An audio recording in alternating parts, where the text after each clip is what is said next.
For those who are just joining us and may not have joined us for the first session, acknowledge we're meeting on Aboriginal land, pay my and our collective respects to Aboriginal elders, past, present and emerging. Welcome everyone. I'm Scott Drummond, the Program Manager at VADA, and welcome to this session, Mental Health Integrated Care Piloting the Comprehensive Continuous Integrated System of Care Model in Victoria, which in some ways I think is at the forefront of the mental health reform and integration in particular. There was just in the last session quite a lot of conversation about that word integration, and Nicole's call, in fact, to stop talking about integration altogether, this amorphous, confusing term, and its synonyms, joined up, co-located, holistic. So hopefully you can touch on some of those for us as well. All right then, may I introduce, please, and to tell us a little bit more about those themes, Gary Croton is a mental health addictions nurse who has worked in mental illness, substance use capacity building roles since 1998 and probably well known to all of us. He is currently the Victorian Dual Diagnosis Initiative worker in the Hume Border region, auspiced by Albury, Wodonga Health. Gary is responsible for a range of mental illness, substance use related publications, submissions, tools and websites towards better outcomes for people experiencing co-occurring mental substance use. So we're very lucky and privileged to have Gary as one of our foremost local experts. And I'm going to introduce Patrick, and Gary will explain why Patrick's joining us shortly. But after a first career as a classical pianist, in fact, Patrick Lawrence gradually transitioned to the community sector through volunteering, first at First Step, then roles as a volunteer coordinator, food bank manager, director, and other positions. And it's included 10 years at the Asylum Seeker Resource Centre, during which time Patrick managed a one-day-a-week role at First Step. And 4 years ago, it may not seem that long, in fact, but 4 years ago, Patrick became the CEO of First Step, which was the beginning of a long process, and I love this, of learning, listening, thinking, and imagining, and where he received great support and encouragement from colleagues across the sector. Welcome, Patrick and Gary. Over to you. Thanks, Scott. Now, can folks see my screen okay, the PowerPoint? Yep. Beautiful. Can do, Gary. Just get that running. And we're away. Thank you. And Scott, thank you for that invitation to chime in around the previous discussion. You know, it seemed to me that everybody from a slightly different angle was in furious agreement in that discussion. And I really endorse what Chris said about, you know, the risk in these discussions that we conflate integrated treatment with integrating systems, and they're very, very different beasts. I think, you know, one of the things that's been brought forward by this discussion around integrated treatment versus integrated by the most recent reports, the 360 EDGE report and the Royal Commission report, is a greater focus on what that is. And all through that discussion, there's been a lot of conflation of the two things, integrated treatment and integrated systems. My view is that integrated systems are our responsibility. We work in the sector. We have a fair bit to do with how the sector is shaped, along with people with lived experience expertise. But in amongst this, people with lived experience, to me at least, have been expressing a really strong preference that when they turn up at whatever, whether it's a mental health service, an AOD service, or whatever the service it is, that they receive integrated treatment for all the concerns that bring them there on that day. And it's caused, and I do know that some of this debate has caused some anxiety amongst people with lived experience that we may be moving, you know, back away from integrated treatment. They really welcome it. That's what's been conveyed to me. So yeah, I endorse what Chris said. Two very different things. There's integrated systems, our responsibility, integrated treatment, which everything tells me is people with lived experience, strong preference wherever they turn up. So it's up to us to work out how that's best delivered. Yeah, to put forward in that. Okay, so this presentation, time's limited. I've got the pleasure to talk with Patrick today about the introduction of a pilot in Victoria of the Comprehensive Continuous Integrated System of Care. And that's a model that we're trialling, and we hope, you know, if it goes well, I guess it'll be replicated in other parts of Victoria, which has integrated treatment. Wherever I turn up, I get response, all my presenting issues are detected and responded to without having to compartmentalise my issues, without having to access a whole lot of different services that I well may not want to do. Okay. I'd also like to acknowledge the traditional custodians of land throughout Australia and the connections to land, sea and country, and pay my respects to elders past and present, and extend that respect to all Aboriginal and Torres Strait Islander people here today. Okay. I'd also like to pay my respects to all the AOD workers here today and the work that you guys have done and continue to do on a daily basis around better outcomes for people with co-occurring mental health and substance use issues.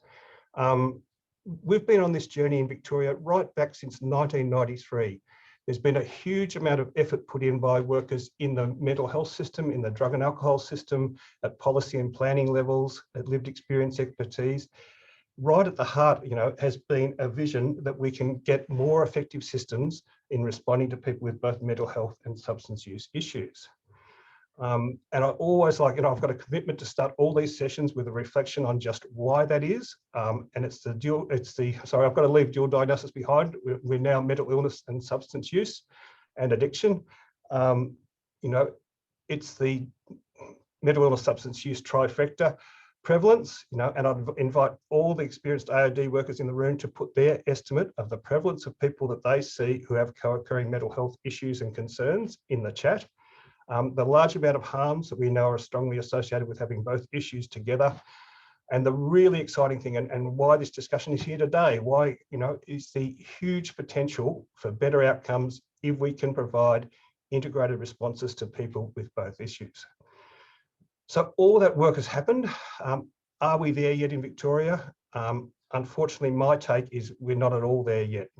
We can't be at all confident that if somebody we love turns up to a mental health service or a drug and alcohol service, that they will have all their salient issues detected and receive integrated responses to those issues.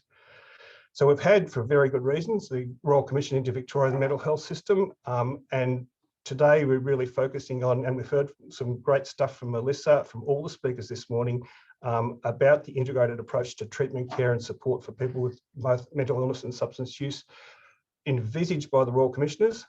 And as part of that, one trial that we're doing in Victoria is a trial of the Comprehensive Continuous Integrated System of Care model, CCISC, and it's my pleasure to very quickly talk to that today. I think I've got just over 10 minutes to go. What is CCISC?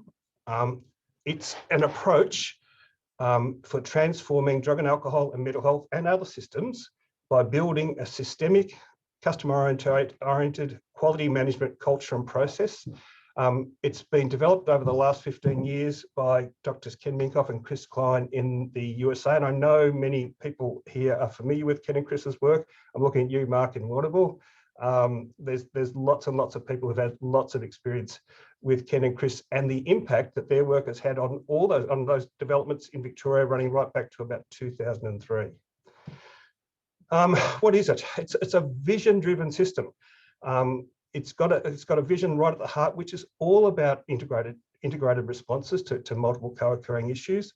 And this vision is about the needs and hope of all its customers. It defines its customers as the people and their families seeking help, and also the system partners, which is all of us here today, all the people in policy and planning, all the people in drug and alcohol, in mental health, all the services that share the responsibility to respond. It's got a very focused emphasis on starting the system redesign around the people who our systems really struggle with, and for us, for a long time, that's been people with complex mental health and substance use issues co-occurring always with a range of other concerns. So really looking at those people who don't fit with our current systems, who fall between the gaps, how can we adjust our systems to better meet their needs? And in doing so, we will get a system that responds more effectively to the whole host, to the range of issues that people present with. So the vision at the heart of CCISC is that all programs, it is usually applied to a system. So it won't be just an AOD service or a mental health service. It'll be to a range of partner services, and that all those services in that system become person family centered, recovery resiliency oriented, trauma informed, complexity capable, and they define that as able to routinely integrate services for individuals with multiple complex issues, the people who fall between the gaps, tend to fall between the gaps, culturally and linguistically competent. So how does it work? There's a lot of rigor in CCISC. The whole system is organised into a continuous quality improvement process. It's data driven. The agencies in the system gather data that's relevant to how effective they are being with people with co-occurring issues. And they develop a lot of quality improvement activities at all levels of the system to build their effectiveness in responding to people with co-occurring issues, to better match what people need. So there's a wide array of best practices and interventions as a component of CCISC, and essentially it's defining what works and how can we get there from here? How can we make that the most common behaviours of our systems? Okay. One of the attractions of it is that it's built within existing resources. There's a real recognition that mental health services and drug and alcohol services will never be funded commensurate with what the need is, with what the demand is. So how can we redesign our systems to better, within existing resources, to better meet the needs of the people who turn up at our doors? Poor system design leads to inefficient and effective results, and usually what happens there is that more resources are thrown in to try and work around the poorly designed system. And you could maybe argue that some of our mental health services focus on acute inpatient units could be an example of that. There's a big vision of change, a series of change process, and a really nice thing about it is that it's a very respectful model. Accountability for change lies with every person in the system. So there's a lot of self-reflection about how we are in the system at the moment, and using that self-reflection, that self-assessment of how effective we are to design what our next quality improvement activities will be at all levels of the system. And this, because it's got that ability to engage all people in the system, not just the manager or the CEO or the people in policy and planning, because it engages everybody in the system. Everybody's a partner in this. It's very respectful. It evokes all their wisdom to design what the actual quality improvement activities will be. Change can happen in a very short time, 6 to 12 months. It's built on 8 clinical consensus best practice principles, and some of those have come out this morning already. Co-occurring issues and conditions, and complex co-occurring issues and conditions, think broader than just mental health and substance use, although that's the biggie, are an expectation, not an exception in most treatment services. We've got so much data on this. And that recognition doesn't just sit there, but it is a recognition that drives all policy, that drives all planning, procedure development, policy development, and it plays out in our clinical practices. They've got a real focus on welcoming. How can we get our services to better welcome people who tend to fall between the gaps? How can we address how welcoming we are? How can we make them priority customers when they turn up? So we really try and stop people with complex needs falling between the gaps, promote access to care, and a sub part of that is better processes for better screening and identification. Principle 2, everybody knows this, the foundation of a recovery partnership is an empathic, hopeful, integrated, strength-based relationship. Right at the heart, recognising that that's really what matters here. How can we design our systems? How can we build our systems, processes and focus to make that the centerpiece of what happens when somebody turns up to the door? Okay. Recognition that all people, and I guess Nicole really spoke to this, all people with co-occurring conditions aren't the same. There's lots of different cohorts of people with co-occurring mental health and substance use issues. So let's work out which part of the systems have got primary treatment responsibility for the different cohorts. And there's a screenshot there of just how the Royal Commission has gone about doing that. It's a really clear assignation of responsibility, and Melissa spoke to that this morning, where drug and alcohol services fit with this, and of course there's going to be lots of flexibility and people who don't quite fit with this, we know that when we test it in practice, but that's a broad assignation of who's got primary responsibility. When co-occurring issues and conditions are present, both are considered primary and integrated responses for both. Recovery, they promote a stage of change approach to providing treatment and phases of change, and basically, let's not worry about which concern is primary. Let's provide good integrated responses to all the presenting concerns that a person's got. I'll skip through this a little bit. So at the heart of CCISC, it's designed so that everything, all the resources we've got, all our policies, procedures, our workforce, and the workforce development is designed around building this vision, achieving this vision, where we've got a welcoming, recovery-oriented, co-occurring, complexity-capable service system. And in that system, and this really fits with everything that was said in the discussion this morning about integrated systems, integrated treatment. Each agency has got its own job. We've still got the priority population that we focus on, but with that population that we focus on in drug treatment, it's going to be people with more severe substance use issues. How can we build our capacity to respond effectively to their co-occurring issues?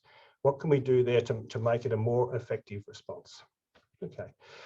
CCISC offers lots of tools. If you go to their website, you'll get this presentation from the VADA website as an interactive PDF. If you click on any of these images, you'll jump to the actual resources. So CCISC has got just a multitude of tools. And a thing I really like about all the CCISC tools is how respectful they are of existing clinical practice and wisdom. They use a self-assessment methodology rather than a top-down, I'll come into your service and I'll work out how your diagnosis capable you are using this predefined criteria and I'll generate a report that sits on a shelf. Instead, it is a self-assessment methodology, which is really great. Doing that self-assessment process, the activity of that becomes a change process in itself. It builds everybody's engagement with the process and people's enthusiasm and ownership of the process. And let's all sit down together and define what our next quality improvement activity is towards this system. So there's a big range of tools there. There's tools for people to reflect on their own complexity capability. There's tools for an agency. There's tools for a whole system. And I urge everybody to jump there. We've got 2 minutes before I hand over to Patrick. So CCISC implementation in Victoria, what's going on there? In 2020, a working group was formed, comprised of DOH, VADA, Victorian Dual Diagnosis Initiative, and the Centre for Mental Health Learning, looking at this issue of, how can we get more integrated responses to people with co-occurring issues. Funding of $300,000 was found in 2021 to support one Victorian region to commence a pilot to implement CCISC. There was an expression of interest process. It had to be multi-agency. The lead agency had to be a drug and alcohol service. It was drug and alcohol money. And now we do have a successful expression of interest for that, which leads me to the pleasure of introducing Patrick Lawrence, who is the CEO of First Step. For people who aren't familiar with it, there's a profile of First Step in the first part of the Royal Commission report. It's a stellar drug and alcohol, mental health and legal services hub in St Kilda. Patrick is the CEO of First Step. He is a speaker, a father of 5 and a pianist. He's multi-talented, and I'll hand over to you, Patrick. Thank you very much, Gary. I shall set my timer and try very hard to keep myself to 10 minutes. Thank you, Scott. It does feel like the blink of an eye. It feels like about 4 months I've been in this job, and other days it feels like 40 years. Time is funny like that. I should say that it feels kind of great to be part of the club. I've been to a number of VADA conferences. This is the first one I'm attending as a staff member at a funded organisation. So First Step's been a square peg in a round hole for a long time, and Sam and the team at VADA have been very supportive with that. I want to thank, of course, Minister Foley, Victoria Dual Diagnosis Initiative, Gary and his team there, VADA, our friends in the States, Chris and Ken with their fantastic work with the CCISC model, and of course our integrated care pilot partners, but more on them later. I will emphasise that welcome really is at the heart of everything, and I've just written it there on my whiteboard. I had to write that backwards. That's how much I care about welcoming you all to this presentation, or maybe I was just nervously fidgeting before it was my turn to speak. On the issue of integration, I think one of the very important things, Gary made a great differentiation between integrated treatment and integrated systems. Let's also understand, if we're talking about cross-organisational collaboration. I generally call that collaboration. Or we're talking about co-located services, and there are different versions of them. First Step fits into the category, and this is spelled out in the report, of multidisciplinary team. We're a multidisciplinary team, and we wanted to tender for this particular grant because we are very enthusiastic and excited about the CCISC model. And in introducing First Step to you, a lot of you out there have got a lot of friends out there. Some people maybe have never even heard of First Step. So I want to break it down for you and break it down in terms of values and principles that align very closely with the CCISC model. You can see us there. We're on Carlisle Street, sitting pretty. The sun always shines in St Kilda. We are in basically an extended house there on Carlisle Street, and we're now in a second property on Grieve Street, just around the corner as well. Can we move on, Gary? Here we go. Thank you for your support there. So at First Step, this is a core principle. We believe that everybody deserves every chance to turn their lives around. This is a statement we've been standing by for a long time, very uncontroversial. And it's our goal to help our people and their families. It's our goal that they should get all the help they want and need from one team in one place. We see about 2,000 people every year. Nearly all of them have complex mental health and AOD issues. And as Gary was saying before, they want the support in the trusted location, one team, one place, where possible. Can we move on again, please?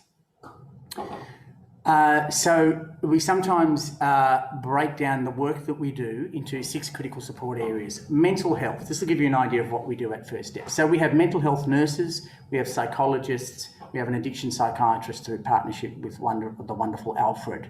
Alcohol and other drugs, in that area we have AOD specialist GPs, we have drug and alcohol counsellors, we run the Reset Life program. We've got some interesting red lines on the screen. They're interpret them however you wish. The Reset Life program is funded by SEMF, and shout out to Jeanette, who's out there in the crowd. Look up Reset if you don't know what it's about. That includes peers and family work. It's a fabulous program. We have, to our knowledge, the only community legal centre built into a health practice in Australia. There are a lot of health justice partnerships. We actually have a community legal centre. They are literally 4 metres away from me down the hallway. We do work in the social inclusion and the meaningful engagement space. For us, meaningful engagement is parenting, volunteering, work and study. And of the 6 critical support areas, last one please, Gary, the only one where we don't do direct work, and we never will, we don't want to own properties, we don't want to manage tenancy, is in housing. Equally important, we do warm referrals, and we have a fabulous collaboration with the Road Home Project, with Launch Housing through the Road Home Project that I don't have time to talk about today. Let's move on, Gary. Can you give me a bar chart, please? Oh, nice work.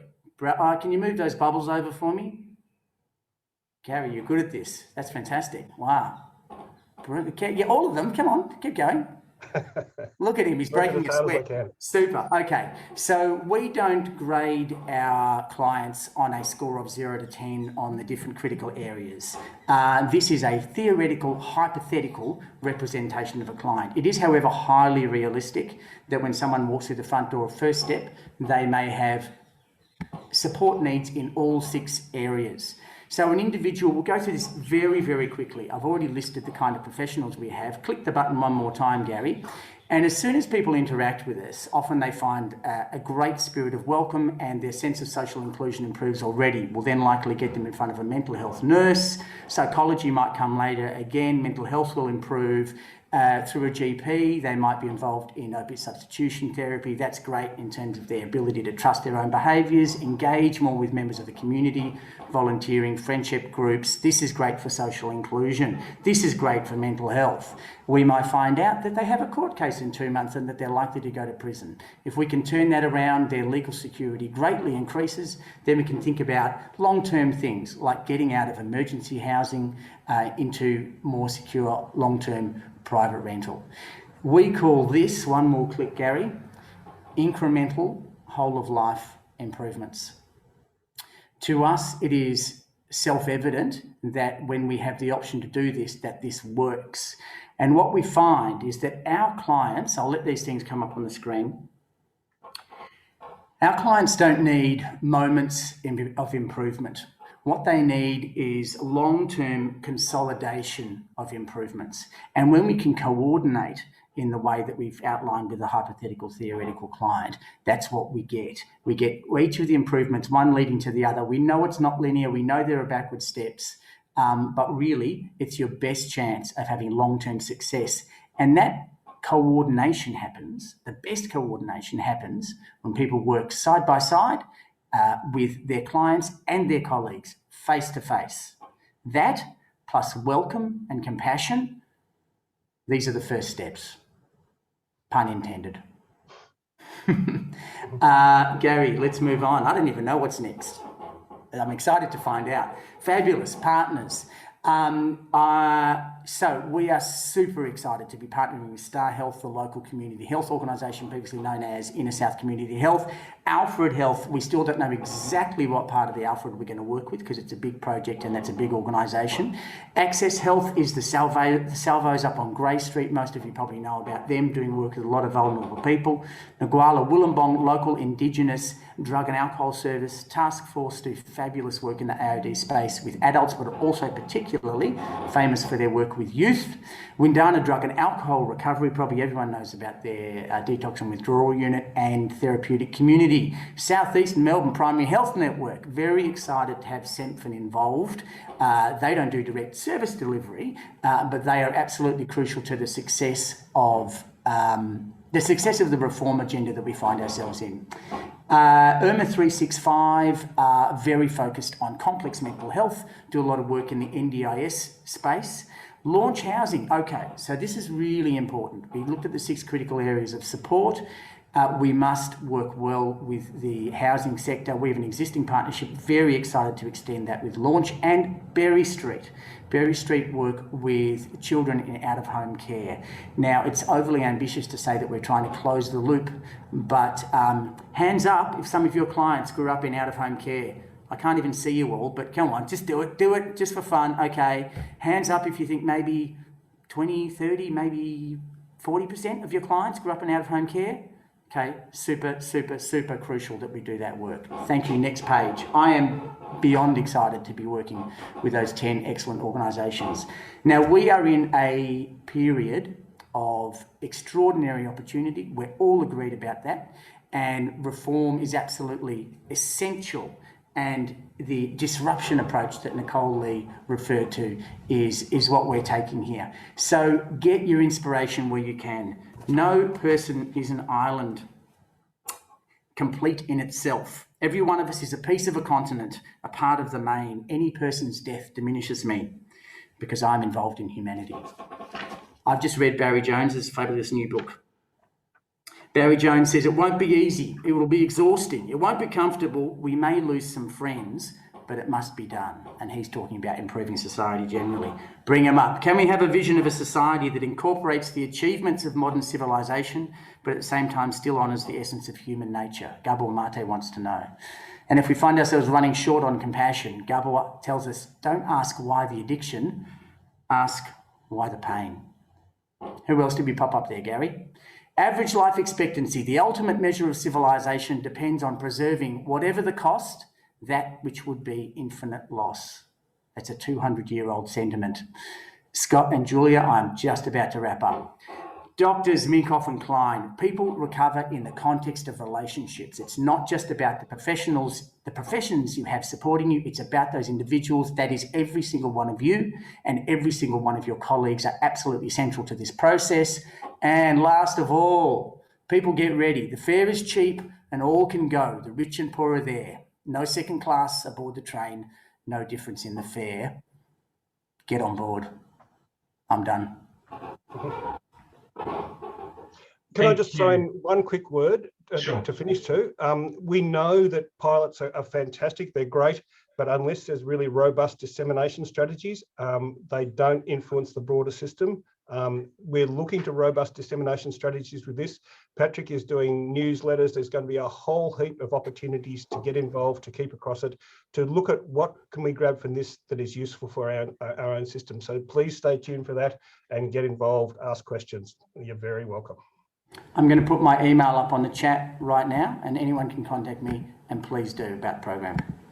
Thanks, Gary. Thanks, Patrick. If I may just take 1 minute. This was certainly one of our most popular sessions today, and I think we haven't exactly done it justice. So I wonder whether we could potentially reprise this as you progress and as you go along, and this group and the broader sector can follow the progress at some point, if you would be open to that, because I think it'd be really useful, particularly thinking through the mental health reforms and the amount of uncertainty about what the mental health reforms will mean for the AOD sector. I think there's some interesting examples here that we can learn from through the pilot. So if you'd be comfortable doing that, maybe we could tee something up at a later point.